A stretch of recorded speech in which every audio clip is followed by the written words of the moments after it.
Assalamualaikum warahmatullahi wabarakatuh. Saya Firania Romadina, NIM 1894101196 akan mempresentasikan hasil dari tugas praktikum clustering, yaitu praktikum ke-6. Di sini tugasnya yaitu lakukanlah clustering pada dataset iris dengan langkah-langkah. Normalisasikan dataset iris, tampilkan scatter plot sebelum clustering, mengcluster dataset iris dengan nilai K, 2, 3, dan juga 4, lalu menampilkan scatter plot setelah clustering, dan menganalisis perbandingan scatter plot sebelum clustering dan setelah clustering. Lalu setelah itu menentukan manakah K terbaik jika dilakukan analisa secara visual. Nah, pada saat melakukan clustering dengan nilai K, 2, 3, 4, scatter plot yang ditampilkan yaitu dibagi menjadi kelas cephaleng-cephaloid, cephaleng-petaloid, cephaloid-petaloid, dan juga pethaleng-petaloid. Dimulai pada nomor 1. Di sini sebelum itu melakukan import terhadap data yang diperlukan. Lalu di sini kemudian memasukkan dataset iris dengan menggunakan perintah choose file di sini. Up file sama dengan files upload, mengupload file, lalu file yang diupload yaitu data iris.csv. Kemudian melihat data tersebut atau menampilkan data tersebut pada 5 data teratas atau dari indeks ke-0 hingga ke-4, dan langsung ke nomor 1 yaitu normalisasikanlah dataset iris menggunakan normalisasi min-max. Nah, di sini menormalisasi dataset iris dengan min-max scalar. Di sini dataset tersebut dinormalisasi dan hasilnya menjadi seperti ini. Dia akan memunculkan data pada nilai 0 hingga ke 1. Di sini kolom dibagi menjadi 4, dan yang terakhir ada kolom variety. Kolom tersebut diantaranya cephaleng, cephaloid, pethaleng, dan juga petaloid.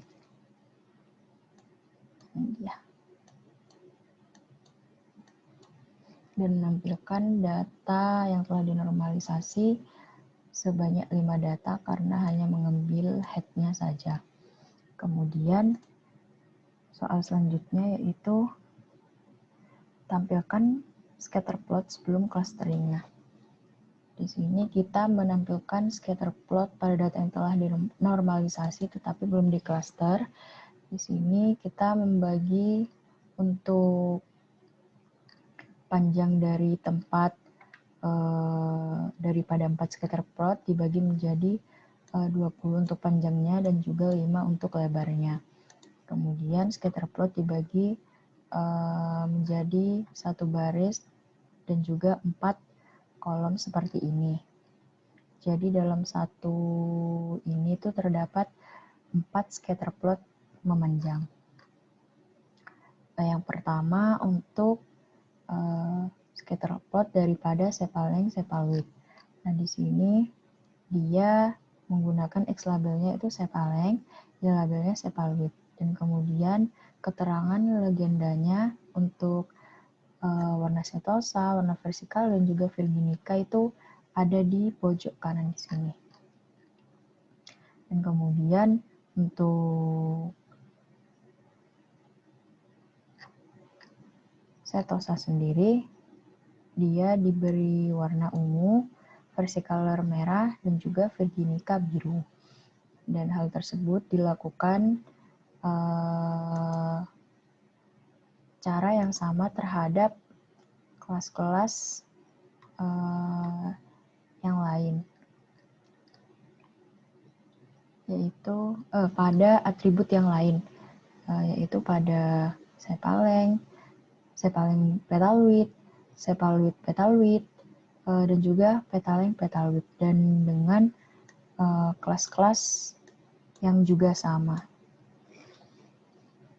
Lalu setelah itu perintah selanjutnya, clusterlah dataset iris dengan nilai K2, 3, dan juga 4. Untuk yang pertama di sini dengan nilai K atau N sama dengan 2,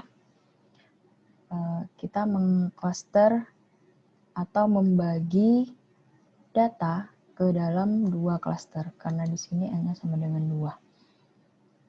Untuk yang pertama, K-1, dia menggunakan atribut yang digunakan yaitu untuk yang sepal-length dan juga sepal-width. Di sini dia membuat variabel yaitu K-1 sama dengan K-N cluster sama dengan 2, yang artinya dibagi menjadi 2 cluster, dan kemudian random state-nya atau data yang diambil secara acak yaitu sebanyak 100. Lalu dilakukan hal yang sama juga kepada data pada atribut sepal-length, petal-width, sepal-width, petal-width, dan juga petal-length, petal-width.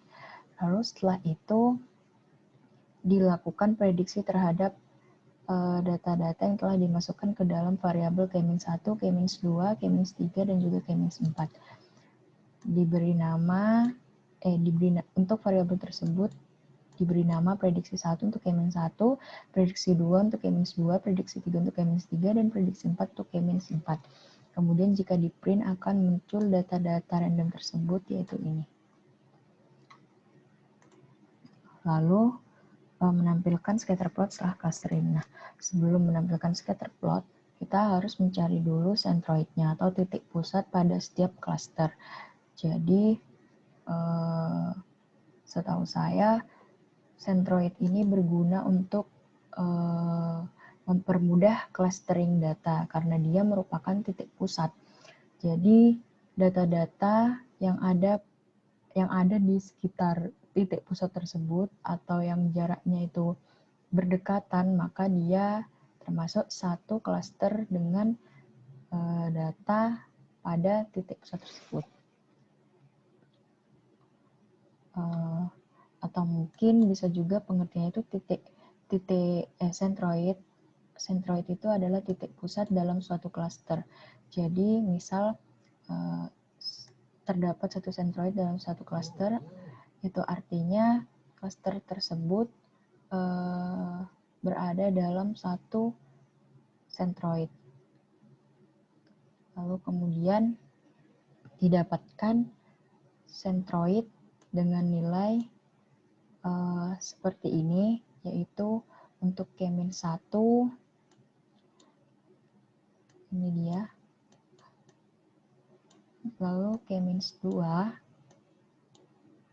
K-3, dan yang terakhir K-4. Lalu setelah itu memplotting cluster tersebut. Sama seperti di atas tadi, di sini saya membagi menjadi luasnya yaitu 20,5, panjangnya 20 dengan lebar 5, dan juga bentuk scatter plotnya yaitu satu baris 4 kolom, atau dalam satu baris ini terdapat 4 scatter plot. Nah, di sini tinggal dimasukkan saja data-data di atas tadi. Kemudian saya memberikan warna merah untuk klaster 1, kemudian ungu untuk klaster kedua, dan centroidnya berwarna kuning.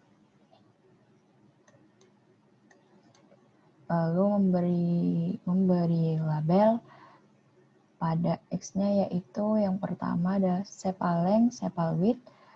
Kemudian pada scatterplot kedua, atributnya yaitu sepal-length, petal-width pada X label dan Y labelnya. Yang ketiga, sepal-width dan juga petal-width. Nah, dan yang terakhir ada petal-length dan juga petal-width. Dan scatterplot yang dihasilkan yaitu seperti ini. Ini dia titik tengah atau centroidnya dari tiap-tiap cluster. Nah, ini artinya data yang berwarna ungu ini adalah satu klaster karena dia berdekatan dengan sentroid yang di sini. Bukan berdekatan, apa ya? Semacam dia itu memiliki sentroid atau titik pusat itu ini yang berwarna kuning ini. Artinya maka dia satu klaster. Semakin dekat antara data dengan sentroid, maka data tersebut akan lebih mudah ditentukan klasternya. Menurut saya seperti itu. Jika dianalisis secara visual. Kemudian hal yang sama dilakukan juga untuk K atau N sama dengan 3. Dia dibagi menjadi 3 klaster. Yang sebelumnya kan 2 klaster. Kemudian diambil random state atau data secara acak sebanyak 100. Lalu setelah itu dia data tersebut diprediksi. Nah, data-data yang diperoleh adalah ini. Setelah itu mencari sentroid atau titik tengah pada tiap-tiap klaster. Setelah itu data di plotting atau dibuat scatter plotnya. Didapatkan hasil seperti ini. Terlihat bahwa data lebih, jika dianalisis secara visual, data lebih terstruktur, lebih rapi karena terlihat scatter plot saling berdekatan dengan data-data dalam satu klaster. Nih, untuk klaster berwarna kuning, sentroidnya itu di sini, abu-abu di sini, dan hijau di sini untuk yang petal width dan juga petal length. Kemudian untuk clustering dengan 4 klaster dilakukan hal yang sama, diambil data secara acak sebanyak 100, kemudian diprediksi dan didapatkan hasil seperti ini. Lalu setelah itu mencari sentroid pada setiap data-data pada satu klaster. Kemudian setelah itu membuat scatter plot pada data-data yang sudah di klaster. Didapatkan hasil seperti ini. Mohon maaf, sepertinya ada sedikit gangguan. Nah, terlihat pada scatter plot di sini titik tengah pada tiap-tiap klaster. Ini pada titik tengah pada klaster biru, titik tengah pada klaster hijau, titik tengah pada klaster ungu atau klaster 4, titik tengah pada klaster merah.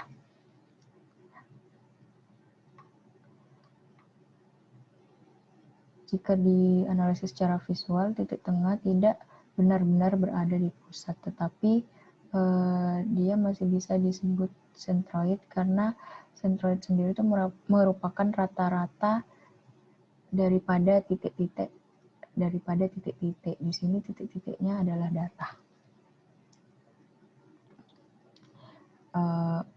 Lalu untuk soal kelima, analisis perbandingan scatter plot sebelum clustering dan setelah clustering. Menurut saya setelah dianalisis data sebelum clustering dan juga setelah clustering.